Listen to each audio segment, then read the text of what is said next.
বাংলাদেশ সম্মিলিত সনাতনী জাগরণ জোটের প্রতিনিধি। এবারে শারদীয় দুর্গাপূজায় আমরা সারা বাংলাদেশে 33,000 পূজা মণ্ডপ অনুষ্ঠিত হতে যাচ্ছে।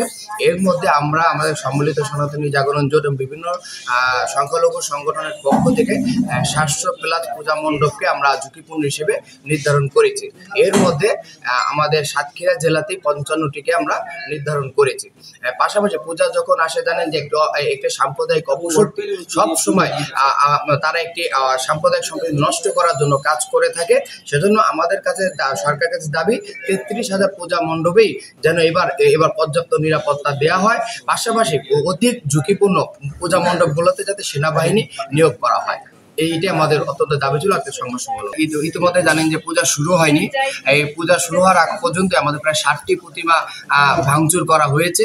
আমরা আশা করছি এর সংখ্যা আরও যত পূজা দিন ঘনিয়ে আসবে এর সংখ্যা আরও বাড়বে, এবং এর জন্য আমরা সরকারের কাছে দাবি করেছি পূজার 10 দিন আগে এবং 10 দিন পরে যাতে পর্যাপ্ত নিরাপত্তার ব্যবস্থা রাখা হয়।